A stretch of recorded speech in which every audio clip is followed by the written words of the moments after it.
సర్వాధికారియు నిరంతర స్తోత్రార్హుడు యేసుక్రీస్తు ప్రభువారి ప్రశస్త నామంలో ఉదయకాలపు వర్తమానాల కొరకు ఎదురు చూస్తున్న మీ అందరికీ ఇమ్మాన్యుయల్ మినిస్ట్రీస్ తరపున మా శుభాభివందనాలు తెలియచేస్తూ ఉన్నాను. మొదటిగా నిన్నటి దినం కుటుంబాల క్షేమం కొరకై ప్రత్యేకమైన ఉపవాస ప్రార్థన జరిగింది. వేలాది కొలది కుటుంబాలు ఈ ఉపవాస ప్రార్థనలో పాలిభాగస్తులయ్యారు. ఉపవాస ప్రార్థనలో పాలిభాగస్తులైన ప్రతి కుటుంబానికి నా చేతులు జోడించి వినయ మనసుతో మీకు కృతజ్ఞతలు తెలియచేస్తున్నాను. మిమ్మును మీ కుటుంబాలను సర్వశక్తి గల దేవుడు సమృద్ధిగా ఆశీర్వదించి దీవించునుగాక. ఆమేన్. నిన్నటి దినం ఉపవాస ప్రార్థనలో సాతాను యొక్క కార్యాలు, సాతాను క్రియలు 12, ఆ అపవాది క్రియలేంటో 12 మనం వాగ్దానాలు ఎత్తిపట్టి ఆ విషయాల కొరకు వాని కార్యాలు లయపరచబడినట్లుగా ప్రార్థన చేశాం. ఒకవేళ మీరు వినకపోతే తప్పకుండా వినండి, ఆశీర్వదించబడతారు. మనం పిలువబడిన పిలుపు ఆశీర్వదించబడటానికి కాదు, దానికి మించి ఆశీర్వాదానికి వారసులుగా మారటానికి దేవుడు మనల్ని పిలిచారు. ఒకవేళ నిన్నటి దినం వర్తమానం మీరు వినకపోతే తప్పకుండా వినండి, ఆశీర్వదించబడండి. ప్రాముఖ్యంగా మీ అందరి ప్రార్థనల్లో జ్ఞాపకం చేసుకోండి. చుట్టూతా పరిస్థితులు విపరీతమైన వర్షాల వలన ప్రత్యేకంగా కామారెడ్డి జిల్లా, మెదక్ జిల్లా, మన తెలంగాణ ఆంధ్ర ప్రాంతాల్లో ఎన్నో ప్రాంతాలు ముంపుకు గురవుతూ ఉన్నారన్నట్లుగా వార్తలు వస్తూ ఉన్నాయి. ప్రార్థన చేస్తూ ఉన్నాం. మీరు కూడా మీ ప్రార్థనల్లో జ్ఞాపకం చేసుకోండి. ఈ వరదల వలన ఆస్తి నష్టం, ప్రాణ నష్టం కలగకుండా మీ అందరి ప్రార్థనలో జ్ఞాపకం చేసుకోమని ప్రభు ప్రేమను బట్టి మీ అందరికీ మనవి చేస్తూ ఉన్నాను. ప్రత్యేకంగా కామారెడ్డి జిల్లా, అలాగే నిజామాబాద్ జిల్లా, మెదక్ జిల్లాలో మన బ్రాంచ్ పరిచర్యలు ఉన్నాయి. విశ్వాసుల కుటుంబాల కొరకు మీ అందరి ప్రార్థనలో జ్ఞాపకం చేసుకోమని, ప్రత్యేకంగా మన రాజపేట చర్చ్ పోచారం డ్యామ్కు దగ్గరలో ఉంటుంది. ఆ డ్యామ్ పొంగి ప్రవహించేటట్లుగా విపరీతంగా నీళ్లు వస్తున్నాయని, ఈ రాత్రి కూడా వర్షం కురిస్తే చాలా ఇబ్బందికరమైన పరిస్థితి కలుగుతుందని చాలామంది చెప్తూ ఉన్నారు. మీ అందరి ప్రార్థనలో జ్ఞాపకం చేసుకోండి. ఈ వర్షాలను దీవెనకరమైన వర్షాలుగా దేవుడు మార్చునుగాక. మంచిది. ఈ దినం పరిశుద్ధాత్మ దేవుడు ప్రతి ఒక్కరితో పంచుకోమని నా హృదయాన్ని పురికొల్పిన మాట. మీ ఇంటిలో గొడవలున్నాయా, గోరుముద్దలున్నాయా? అదే గోరుముద్దలు తినిపించడం అంటారు, చూసారా? చిన్నపిల్లలకు తల్లి గోరుముద్దలు, ఇంకొంచెం తిన్నానా, ఇంకొంచెం తినయ్యా అని తల్లి పిల్లలకు గోరుముద్దలు తినిపిస్తుందే. అలాంటి ఆప్యాయత అనురాగాలు కుటుంబాల్లో ఉన్నాయా? గొడవలు ఉన్నాయా? తమ్ముడు, చెల్లి, ఈరోజు దేవుడు అందించాలని నన్ను పురికొల్పుతున్న వర్తమానం, ఎన్నో కుటుంబాలు, ప్రత్యేకంగా అన్య కుటుంబాల్లో దేవుని వాక్యం లేక, దేవుని మార్గం తెలియక, సమాధానపు విలువ ఎరగక నిత్య నరక కోపాలుగా మారిపోయిన అన్ని కుటుంబాలు భూలోకంలో కోకొల్లలు. ఒకంత బాధ ఏంటో తెలుసా? అన్ని ప్రజలే కాదు, వాక్యం తెలిసి నిజ దేవుని దగ్గరికి వచ్చి జీవం కలిగిన సంఘాల్లో కట్టబడుతూ మేము ఆత్మీయులం, విశ్వాసులం అని పిలువబడుతున్న కుటుంబాల్లో కూడా ఎన్ని కుటుంబాల్లో గొడవలు లేవు, ఎన్ని కుటుంబాల్లో మనస్మర్థలు లేవు, ఎన్ని కుటుంబాల్లో అనైక్యతలు లేవు. ఈ వాక్యం చెప్పే ముందు తమ్ముడు, చెల్లి, ఓ చిన్న మాట మీ తండ్రిగా మిమ్మల్ని అడుగుతున్నా. నన్ను పరాయివాడిగా మీరు ఎంచొద్దు. నన్ను మీ అన్నను అనుకోండి, చిన్నోడినైతే మీ తమ్ముడిని అనుకోండి, ఇంకా చిన్నోడినైతే మీ కొడుకుని అనుకోండి. వాటన్నిటికి మించి దేవుని ప్రతినిధిగా నన్ను ఎంచండి. ఓ చిన్న మాట, మీ కుటుంబాల్లో సమాధానంగా ఉన్నాయా, అసమాధానంగా ఉన్నాయా? నిత్యము కీసులాట, అరుపులు, పెడదొప్పులు, ఎప్పుడు వివాదాలు, మనస్మర్థలతో సాగిపోతుందా? సమాధానకరమైన ఇల్లుగా మీరు నివసిస్తున్న ఇల్లు ఉందా? తమ్ముడు, చెల్లి, మీ తండ్రిగా, మీ అన్నగా మిమ్మల్ని అడుగుతున్న ప్రశ్న, ఎలా కట్టబడుతున్నాయి మీ కుటుంబాలు? అసమాధానం, అశాంతి, అనైక్యత ఎంత ప్రమాదమో మీలో దేవుని వాక్యాన్ని మీతో పంచుకుంటాను. చూడండి, సామెతల గ్రంథం 15వ అధ్యాయం 15వ వచనం నుంచి 17వ వచనం వరకు, అలాగే 17వ అధ్యాయం 1వ వచనం, 14వ వచనం, ఈ మూడు నేను మీ ముందు ఉంచాలని ఆశపడుతున్నాను. బాధపడువానికి దినములన్నీ శ్రమకరములు, సంతోష హృదయునికి నిత్యము విందు కలుగును. నెమ్మది లేకుండా విస్తారమైన ధనముండుట కంటే యెహోవా యందు భయభక్తులతో కూడా కొంచెము కలిగి ఉండటం మేలు. పగవాని ఎంట క్రొవ్విన ఎద్దు మాంసము తినుట కంటే ప్రేమగల చోట ఆకుకూరల భోజనము తినుట మేలు. 17వ అధ్యాయం 1వ వచనం, రుచి అయిన భోజన పదార్థములున్నను కలహముతో కూడిన ఇంట ఉండుట కంటే నెమ్మది కలిగి ఉండి ఒట్టి రొట్టె మొక్కలు తినుట మేలు. విన్నారా? 2 ఇళ్ళు ఉన్నాయి. ఒక ఇంట్లో ఎప్పుడు గొడవలే, విచిత్రం. ఆ ఇంట్లో ఎప్పుడు విందు భోజనాలే, మాంసం, పీతలు, రొయ్యలు, కప్పలు, పాములు, chicken biryani, mutton biryani, dum biryani, gum biryani, కొండ బిర్యానీ, విన్నారా? నెల్లూరు చేపల పులుసు, రకరకాల రుచికరమైన భోజన పదార్థాలు ఎప్పుడు ఆ ఇంట్లో ఉంటాయి. అట్ ద సేమ్ టైం ఆ ఇంట్లో ఎప్పుడు గొడవలే ఉంటాయి. ఇంకొక ఇల్లు ఉంది, చికెన్ బిర్యానీ లేదు, దమ్ బిర్యానీ లేదు, గమ్ బిర్యానీ లేదు, నెల్లూరు చేపల పులుసు లేదు, మాడుగుల హల్వా లేదు, ఆత్రేయపురం పూతరేకులు లేవు, కాకినాడ కాజా లేదు, ఏమీ లేదు, ఒట్టి రొట్టె ముక్క. కానీ ఆ ఇంట్లో ఎప్పుడు నెమ్మది, ఎప్పుడు నెమ్మది, ఎప్పుడు నెమ్మది. తమ్ముడు, చెల్లి, మీ ఇల్లు ఎలా ఉంది? ఎప్పుడు గొడవలా? ఎప్పుడు మనస్మర్థలా? చిన్న చిన్న వాటికి చిలికి గాలివానై ఎప్పుడు కలహాలతో, వివాదాలతో కాపురం సాగిపోతుందా? ఈ గొడవలను గూర్చి, కలహాలను గూర్చి భక్తుడు ఏమంటాడంటే, చూడండి ఆ మాట, సామెతల గ్రంథం 17వ అధ్యాయం 17వ అధ్యాయం 14వ వచనం, కలహారంభం నీటి గట్టున పుట్టు ఓట, వివాదం అది కాక మునిపే దాన్ని విడిచిపెట్టుము. విన్నారు ఈ మాట? కలహారంభము నీటి గట్టున పుట్టు ఓట, వివాదం అధికం కాక మునిపే దాన్ని విడిచిపెట్టు. ఈరోజు కామారెడ్డి జిల్లా నుంచి, ఇందాక నేను చెప్పే కదా, పోచారం డ్యామ్ అని వీడియో చూస్తున్నారు, పొంగి ప్రవహిస్తూ ఉంది. ఈ రాత్రి గనక కొండపోత వర్షం కురిస్తే గట్టు తెగి ఊర్లు నాశనం అయిపోతాయన్న ప్రార్థన చేయండి అని జార్జ్ అన్న కూడా ఈ వాక్యం చెప్పే ముందు నాకు సమాచారం పంపించాడు. విన్నారా? ఆ డ్యాముకు గట్టు ఉంటుంది కదా ఇరువైపున, ఆ గట్టున చిన్న ఏమంటారు, వాటర్ మెల్లిగా లీక్ అవటం ప్రారంభించింది అనుకో, వెంటనే వెరీ నెక్స్ట్ మరమ్మతులు చేయాలి.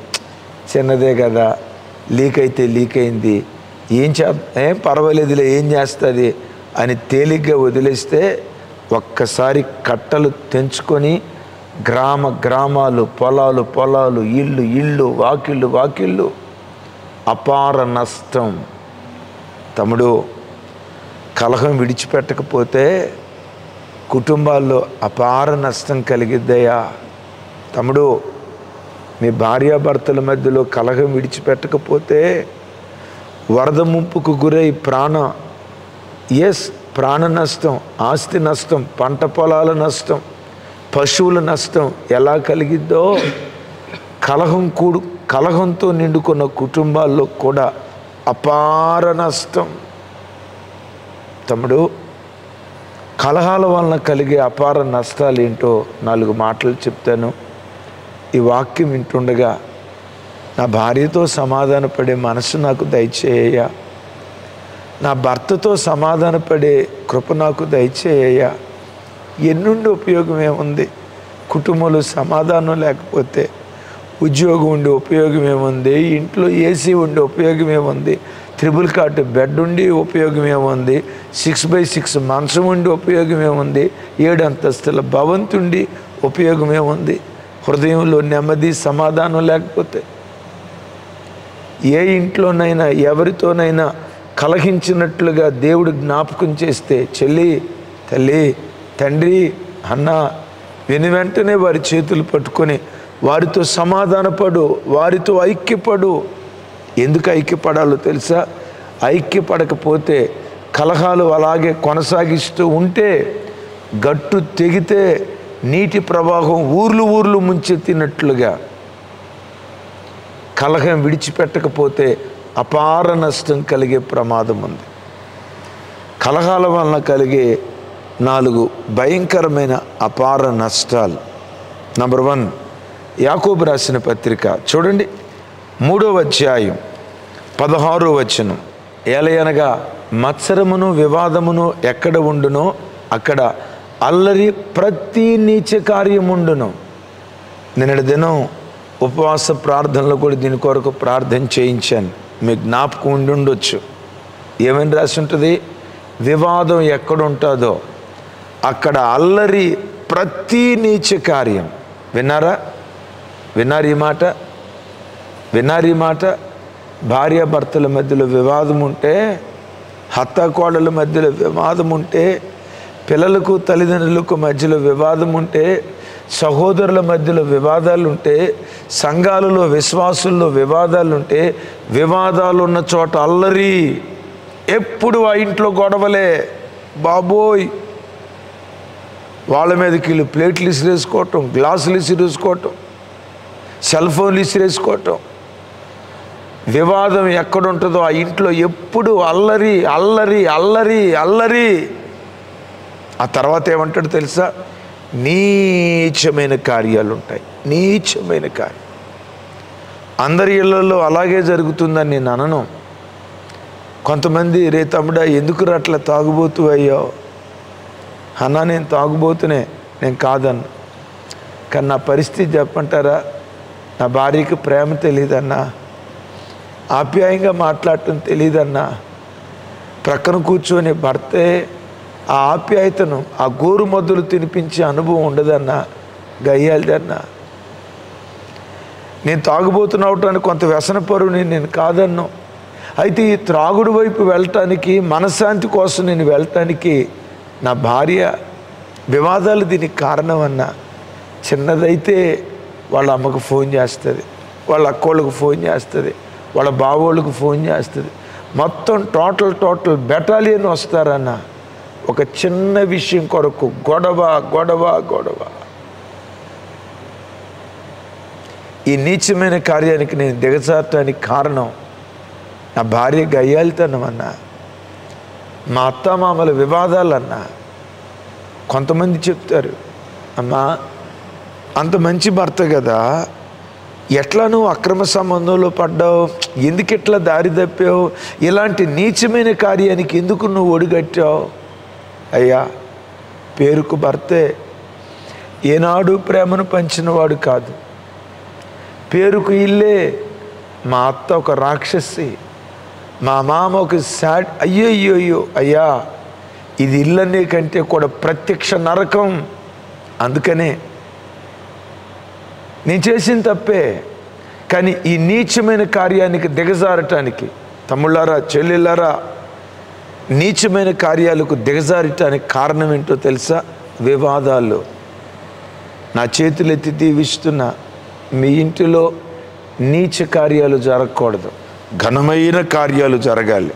ఎందుకు? మీరు ఆరాధించే దేవుడు ఘనుడు. ఘనుడైన దేవుని ఆరాధించే మీ కుటుంబాల్లో ఎప్పుడు ఘనమైన కార్యాలు జరుగునుగాక. విన్నారా? వివాదాలున్న ఇంటిలో జరిగే అపార నష్టం. మొట్టమొదటి నష్టం, నీచ కార్యాలు జరుగుతాయి. రెండోది చెప్పమంటారా? పిల్లల భవిష్యత్తు పట్ల, పిల్లల భవిష్యత్తు మీద భయంకరమైన ప్రభావం చూపిస్తాయి. విన్నారు ఈ మాట? నా పిల్లలని 24 గంటల పిల్లల కొరకు ఆరాట పడతావే, నా పిల్లలని కూర్చున్నా లేచిన పిల్లల కోసం గుండె కొట్టుకుంటుందే, మంచిది, అలాంటి మనసు ఉండటం మంచిది. అయితే నేనంట, నీ పిల్లల భవిష్యత్తు మీద ప్రభావం చూపించేది ఏదో తెలుసా? మీ భార్యాభర్తల మధ్యలో ఉన్న వాతావరణం. మీరెంత ప్రేమగా బ్రతుకుతారో ఆ ప్రేమతో కూడుకున్న వాతావరణంలో వాళ్ళు పెరిగి వాళ్ళు ప్రేమ కలిగిన వాళ్ళగా మారుతారు. వాళ్ళు సమాధానంగా బ్రతికే వాళ్ళు అనుకో, చూడండి, మీరు సమాధానంగా బ్రతికే వాళ్ళు అనుకో, ఆ సమాధానకరమైన వాతావరణం పిల్లల మీద కూడా ప్రభావితం చూపిస్తుంది. ఎప్పుడు వివాదపడే వాళ్ళైతే, ఎప్పుడు గొడవ పడే వాళ్ళైతే కడుపున పుట్టిన పిల్లలు కూడా అలాంటి వివాదాస్పదమైన వ్యక్తులుగా మారి వాళ్ళ భవిష్యత్తు, వాళ్ళ చదువుల మీద, మీ భార్యాభర్తలు కొట్లాడుకుంటే పిల్లలు ఎలా హోంవర్క్ చేసుకోగలుగుతారు? మీ భార్యాభర్తలు కొట్లాడుకుంటూ ఉంటే పిల్లలు పుస్తకాల దగ్గర ఎట్లా కూర్చుంటారు? మీ భార్యాభర్తలు కొట్లాడుకుంటే వాడు స్కూల్కి వెళ్ళిన తర్వాత ఎలా పాఠాలు వినగలుగుతాడు? వాడి ఆలోచన 24 గంటలు మీ చుట్టూతో తిరగదా? వాడి ఆలోచనలు మీ చుట్టూతో తిరగదా? ఆ పసి హృదయం ఎంత తలడిల్లిపోతుందో. ఓ మూర్ఖుడా, తమ్ముడా, భార్యతో పదే పదే గొడవపడే మూర్ఖుడా, భర్తతో గొడవపడే ఓ మూర్ఖురాలా, నీ దుష్ప్రవర్తన పిల్లల భవిష్యత్తు మీద ఎంత ప్రభావితం చూపిస్తుందో ఎప్పుడైనా ఆలోచించావా? వాడు స్కూల్కి వెళ్ళినా చదువుకోకుండా ఇంటికి వస్తే ఈ వాతావరణం సైకోలుగా మారిపోతారు. చార్లెస్ సోబరాజ్ సీరియల్ కిల్లర్, మీరు పేరు విని ఉంటారు. Charles Sobhraj serial killer. బాబో, ఇంత నరహంతకుడుగా నువ్వు ఎట్లా మారిపోయావయ్యా? ఏమన్నాడో తెలుసు? ఒక సందర్భంలో ఏడుస్తూ, ఎవడికి చెడుగా బ్రతకాలని ఉంటుంది సార్, అఫ్కోర్స్ నేను చెడ్డోడే, కానీ నేను చెడ్డోడు అవటానికి నా బాల్యదిన జ్ఞాపకాలు కొన్ని. నా తండ్రి వాడు తాగుబోతూ, తిరుగుబోతూ 24 గంటలు మా అమ్మని హింసించేవాడు. మా అమ్మ ఓర్చుకుంది. ఒకానొక సమయంలో ఓర్చుకోలేక మా నాన్నని విడిచిపెట్టి వెళ్ళిపోయింది, రెండో వివాహం చేసుకుంది. వాడు నాకెప్పుడు తండ్రి ప్రేమను పంచిన వాడు కాదు. కన్న తండ్రి చూస్తే అలా, నన్ను పెంచుకున్న తండ్రి చూస్తే ఇలా. మా అమ్మ ఏం మాట్లాడాలో అర్థం కాక మూగజీవిలాగా మౌనంగా ఉండేది. ఆ కలహాల మధ్యలో పెరిగి నేను ఉన్మాదిగా మారిపోయా, నేను చెడ్డోడిగా మారిపోయా, నరహంతకుడుగా మారిపోయా. నేను నరహంతకుడుగా మారినందుకు ఎవరినో నేను నిందించను, కానీ నా తల్లిదండ్రుల ప్రభావం నా భవిష్యత్తు మీద పనిచేసింది. నీ పిల్లలు అలాంటి వారు కాకూడదు. చెల్లి, చేతులెత్తి దండం పెడతా. తమ్ముడా, నా చేతులెత్తి దండం పెడతా. నీ పిల్లలు అలాంటి ప్రభావానికి గురై వాళ్ళ భవిష్యత్తు పాడు కాకూడదు. నా ప్రార్థన, నీకంటే నీ పిల్లలు ఆధ్యాత్మికంగా గొప్పవాళ్ళు అవ్వాలి, అన్ని కోణాల్లో నీకంటే శక్తివంతులుగా మార్చబడాలి. మూడవది, ఈ కలహాలు, గొడవలు, వివాదాలు ఉన్న ఇంట్లో మూడవది, ఆత్మీయ అభివృద్ధి జరగదు. ఆత్మీయ అభివృద్ధికి వివాదాలు, అసమాధానం ప్రధాన ఆటంకం. నేను మిమ్మల్ని అడుగుతా, సాయంత్రం 5ంటికి మీ భార్యాభర్తలు కొట్లాడి, సాయంత్రం భార్యాభర్తలు మీరు కొట్లాడి 7 గంటలకు కుటుంబ ప్రార్థన చేసుకోగలుగుతారా? సాయంత్రం కొట్లాడి ఆ రాత్రి పడకల మీదకి వెళ్ళి మోకరించి ప్రార్థన చేసుకొని నిద్రపోగలుగుతారా? ఆ తెల్లారి లేచినప్పుడు, విన్నారా, ఆ తెల్లారి లేచినప్పుడు అరుణోదయపు దినాన దేవానికి స్తోత్రం అని దేవుని స్తుతించగలుగుతారా? 4-5 రోజుల పాటు ఇంట్లో ప్రార్థన జరగదుగా, 4-5 రోజుల పాటు కుటుంబ ఆరాధన జరగదు కదా. కుటుంబాల్లో ఉన్న అసమాధానం, వివాదాలు, గొడవలు ఆధ్యాత్మిక అభివృద్ధికి ఓ భయంకరమైన గొడ్డలి పెట్టు. తెలుసా మీకు ఈ సంగతి? ఆధ్యాత్మిక అభివృద్ధికి ఒక గొడ్డలి పెట్టు. అరే, గొడవలు పడి భార్యాభర్తలు కలిసి ఎట్లా మందిరానికి రాగలుగుతారు? ఎట్లా రాగలుగుతారు? ఎట్లా మందిరంలో ప్రభువుని ఆరాధించగలుగుతారు? దొంగల్లాగా మందిరానికి రావాల్సిందేగా, దొంగల్లాగా మూలమూలను నక్కోవలసిందేగా, దొంగల్లాగా స్వేచ్ఛగా ప్రభు సన్నిధిలో తిరగలేరు కదా. ఆ అపరాధ భావం నిన్ను కృంగదీయదా? ఆ అపరాధ భావం నిన్ను నిందించదా? దేవునికి నిన్ను దూరంగా తీసుకొని వెళ్ళదా? బైబిల్ చదవనిస్తుందా? ఏమమ్మా, ఇందాకే కదా భర్తతో గొడవ పడ్డావు, ఏం బైబిల్ చదువుకుంటావు? ఏమయ్యా, ఇందాకే కదా భార్యను గొడ్డును బాదినట్టు బాదావు, ఇంకేం మోకరించి నీ మనస్సాక్షిని నీ మీద నేరారోపణ చేయదా? చూసారా చూసారా? ఇలాంటి భయంకరమైన ఆటంకం, ఆధ్యాత్మిక అభివృద్ధికి ప్రధాన ఆటంకం కుటుంబంలో ఉన్న అసమాధానం. మీరు సమాధానంగా ఉండండి. మీ ఇంటిలో ప్రతిరోజు కుటుంబ ప్రార్థనలు జరుగుతాయి, ప్రతిరోజు అరుణోదయ ప్రార్థనలు జరుగుతాయి. 4వది, మరలా చెప్తున్నాను, కలహం నీటిగట్టున పుట్టు. నీటిగట్టున పుట్టు ఓట. ఆ నీటిగట్టు తెగేటప్పుడే మొట్టమొదటే మరమ్మత్తు చేయాలి. వివాదం ప్రారంభం కాకమునిపే దాన్ని విడిచిపెట్టాలి. దాన్ని కొనసాగించావా, వన్స్ గట్టు తెగిందా, ఊర్లు వినాశనం అయిపోతాయి. వేలాది ఎకరాల పంట పొలాలు పాడైపోతాయి.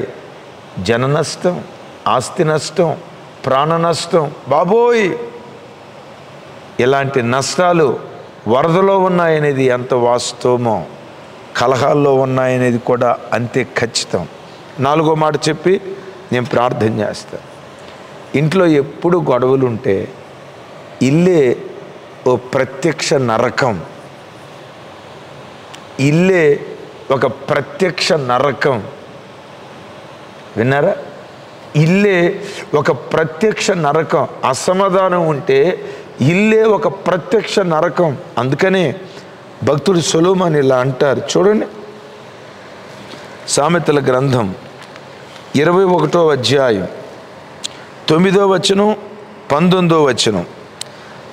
గయ్యాలితో పెద్ద ఇంట ఉండుట కంటే మిద్దె మీద ఒక మూల నివసించటం మేలు. 19వ వచనం. ప్రాణము విసిగించు జగడగొండి దానితో కాపురం ఉండుట కంటే అరణ్యంలో నివసించటం మేలు. విన్నారా ఈ 2 మాటలు? గయ్యాలితో పెద్ద ఇంట ఉండుట కంటే ఒక మూలన మిద్దె మీద నివసించటం మేలు. విన్నారు ఈ మాట? అట్లాగని నన్ను మీరు వేరే రకంగా అనుకోవద్దు. గయ్యాలి భార్య అనే పేరు బైబిల్లో రాసింది, కానీ గయ్యాలి భర్త అనే పేరు బైబిల్లో రాసిందో లేదో నాకు తెలియదు. మీకు ఎవరికైనా రెఫరెన్స్ తెలిసి ఉంటే గయ్యాలి భర్త అనే పేరు బైబిల్లో ఎక్కడైనా రాసి ఉంటే నాకు జస్ట్ రెఫరెన్స్ పెట్టండి, నేను కూడా తెలుసుకుంటాను. వేరే రకంగా కాదు, వేరే రకంగా కాదు. నాకు తెలియని విషయాలు ఏవైనా ఉంటే నేను నేర్చుకుంటా. మీరు చెప్పండి, కింద కామెంట్ బాక్స్లో రాయండి. సహజంగా గయ్యాలితనం పురుషులకు ఉంటుందా, స్త్రీలకు ఉంటుందా? మీకు తెలిసింది రాయండి. నాకు తెలియంది ఏదన్నా ఉంటే మీ కామెంట్ తప్పకుండా చదువుతాను, నేను నేర్చుకుంటాను. కొన్ని చోట్ల గయ్యాలితనం ఉంటుంది కొంతమంది స్త్రీలకి, అందరికీ కాదు సుమి. గయ్యాలితో పెద్ద ఇంట ఉండుట కంటే, ఏ ఇల్లు అంట? పెద్ద ఇల్లు, 500 గజాల ఇల్లు, 1000 గజాల ఇల్లు. బాబోయ్, ఒక్కొక్క ఫ్లోర్కి వచ్చి 15 గదులు, పెద్ద ఇల్లు, లంకంత కొంప అంటాడు ఆయన. ఈ గయ్యాలి దానితో పెద్ద ఇంట కాపురం ఉండటం కంటే పైన పెంట్ హౌస్ ఉంటుంది కదా, చిన్న గది, మిద్దె మీద ఒక మూలం నివసించటం మేలు అంటాడు. ఆ తర్వాత భక్తుడు మిద్దె దాటి 19వ వచనంలో ఎక్కడికి వచ్చాడో తెలుసా? ప్రాణము విసిగించు జగడగొండి దానితో బాబా కాపురము చేయుట కంటే అరణ్యంలో నివసించటం మేలు అన్నాడు.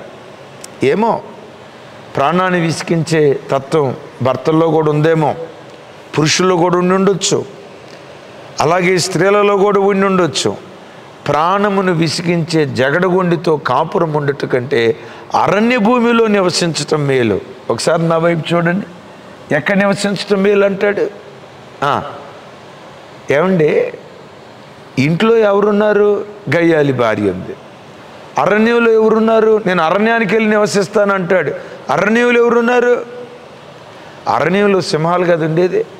ఒక మాట అండి, అరణ్యంలో ఉండేది పులులు కదా, అరణ్యంలో ఉండేది చిరుత పులులు కదా, అరణ్యంలో ఉండేది ఎలుకబంట్లు కదా, అరణ్యంలో ఉండేది తోడేలు కదా. భయంకరమైన క్రూర మృగాలు అరణ్యంలో ఉంటే ఈయనేమంటాడు తెలుసా? ఈ గయ్యాలి దానితో ఈ ఇంట్లో ఉండే కంటే అరణ్యంలో నివసించడం మేలు అంటాడు. నేనంటా సార్, మీరు చెప్పండి, గయ్యాలి భార్య భయంకరమైందా, సింహం భయంకరమైందా? కింద కామెంట్ బాక్స్లో రాయండి. గయ్యాలి భార్య క్రూరమైందా, సింహం ఎలుకబంటి క్రూరమైందా? ఈయన ఏమంటాడంటే, బాబోయ్ ఈ గయ్యాలి భార్యకు ఒక దండం, నేను నమస్కారం చేస్తున్నా, నేను అరణ్యానికి పోతా. బాబో, అరణ్యానికి పోతే సింహాలు ఉంటాయి, ఈ రెండిట్లో ఏది డేంజర్ అయ్యి అంటే ఆయన ఏమంటాడు తెలుసా? సింహం కంటే గయ్యాలి భార్య డేంజర్ అంటాడు. ఈయన చెప్తున్న మాట. ఎలుకబంటి కంటే గయ్యాలి భార్య మేలు అంటాడు. ఎట్లా గయ్యాలి భార్య మేలు సార్, నాకు అర్థం కాలేదు, అట్లా అంటావేంటి అని అన్నామనుకోండి, ఈ భక్తుని ఆంతర్యం ఏంటో తెలుసా? సింహం చేతిలో పడితే పంజాతో దెబ్బగొట్టి పేక బిసికి నిమిషంలో చంపేస్తుంది సింహం. ఎలుకబంటి చేతిలో పడిన నిమిషంలో చంపేస్తుంది. సింహం చేతిలో పడినా, చిరుతపులి చేతిలో పడినా, ఎలుకబంటి చేతిలో పడినా నిమిషంలో చంపేస్తుంది. వన్స్ గయ్యాలి భార్య చేతిలో పడితే, గయ్యాలోళ్ళ చేతిలో పడితే ఒక్క నిమిషంలో చంపరు సార్, జీవితాంతం సంపుకు తింటా ఉంటుంది సార్. ఆయన మాట. గయ్యాలి దాని చేతిలో పడితే, ఆ గయ్యాలి పురుషుని చేతిలో పడితే, భర్తే ఒకవేళ గయ్యాలుడు అనుకో, వాక్యం ఏమంటుందంటే గయ్యాలుడి చేతిలో పడితే, గయ్యాలి దాని చేతిలో పడితే నిమిషంలో చంపదో, జీవితాంతం చంపుకు తింటూ ఉంటుంది. అందుకని భక్తుడు ఏమంటాడు తెలుసా? ఓ గయ్యాలి భార్య నీకు నమస్కారం, ఓ జగడగుండిదానా నీకు ఒక నమస్కారం. పడితే సింహం చేతిలో పడతా, చంపేస్తే ఒక నిమిషంలో చంపేస్తుంది, పోతే ప్రాణం ఒక నిమిషంలో బాద్ది. నీ చేతిలో జీవితాంతం చస్తూ బ్రతికే కంటే సింహం చేతిలో పడి ఒకసారి చచ్చిపోతే మేలు అన్నట్లుగా మాట్లాడతాడు. చూసారా? ప్రత్యక్ష నరకం అసమాధానం ఉన్న ఇల్లు. ఓ మాట అడుగుతావా? దేవా, నా ఇల్లు సమాధాన నిలయంగా ఉండాలి, సమాధానపు రాజుగా నా ఇంటిలో అడుగుపెట్టు. నిన్నటి దినాన ప్రార్థన చేశాం, నీ దేవునికి పెట్టబడిన పేరు ప్రిన్స్ ఆఫ్ పీస్, సమాధానపు రాజు. నీ ఇంటిలో ఉన్న ప్రతి అసమాధానపు దోత పాతాళములో త్రొక్కివేయబడినట్లుగా మీ కొరకు ప్రార్థన చేయబోతున్నాను. వివాదాలు విడిచిపెట్టండి, కలహాలు విడిచిపెట్టండి. కలహారంభం నీటిగట్టున పుట్టు ఓట. వివాదం అధికం కాకమునిపై విడిచిపెట్టు, గట్టు తెగిందా ఊర్లు నష్టపోతాయి. అలాంటి నష్టం నీ ఇంటికి కలగకూడదు. సమాధానపు రాజుగా నా ఇంటిలో దేవుడు ప్రత్యక్షమగునుగాక. తండ్రి, మాతో మీరు మాట్లాడిన శ్రేష్టమైన మీ మాటలకై స్తోత్రాలు. అసమాధానం, అనైక్యత, గొడవల్లో ఎంత అపార నష్టం ఉందో మాతో మాట్లాడావు. యేసయ్యా, మా ఇంట్లో గొడవలు కాదు, గోరుముద్దలు ఉండాలి, ప్రేమ, ఆప్యాయత, అనురాగం ఉండాలి. ప్రేమాస్వరూపి కదయ్యా నీవు. ప్రేమ దేవుని వలన కలుగుతుందని సెలవిచ్చిన దేవుడవు కదా. ఈ వాక్యం వింటున్న నీ పిల్లల జీవితాల్లో యేసు నామం పేరిట ఆ ప్రేమ పుట్టునుగాక, ప్రేమతో కూడుకున్న మనస్తత్వాలు కలుగునుగాక, ప్రేమ ఆప్యాయతలతో ప్రజలు బ్రతికేటట్లుగా ఒక్కొక్క కుటుంబాన్ని కట్టుదురుగాక. చేతులెత్తి దీవిస్తున్నాను. ఒక్కొక్క ఇంటిలో సమాధానపు రాజుగా మీరు సంచరించుదురుగాక. నాయనా, వర్షాలు, భయంకరమైన వరదలు, విపరీతమైన అలజడితో మా తెలుగు రాష్ట్రాలు ఉన్నాయి. నాయన క్లౌడ్ బరెస్ట్ అంటున్నారు. అలాంటి పరిస్థితులు మా పట్టణానికి, మా రాష్ట్రాలకు కలగకుండా దీవెనకరమైన వర్షాలు కుమ్మరించమని ప్రార్థన చేస్తున్నాను. అలా మీరు కురిపించినందుకు స్తోత్రం. కామారెడ్డి జిల్లా కొరకు, నిజామాబాద్ జిల్లా కొరకు, మెదక్ జిల్లా కొరకు, ఆ ప్రాంతాల్లో ఉంటున్న మా విశ్వాసుల కుటుంబాల కొరకు స్తుతిస్తూ యేసు నామం పేరిట ప్రార్థించి స్తుతించి పొంది ఉన్నాము తండ్రి, ఆమేన్. తండ్రి అయిన దేవుని ప్రేమ, కుమారుడైన యేసుక్రీస్తు వారి దివ్యకృప, పరిశుద్ధాత్మదేవుని సహవాసం మనకు సకల పరిశుద్ధులకు సదా తోడయుండి నడిపించునుగాక. Amen, amen, amen. Thank you. కృపా సమాధానాలు మీ అందరికీ, మనందరికీ కలుగునుగాక.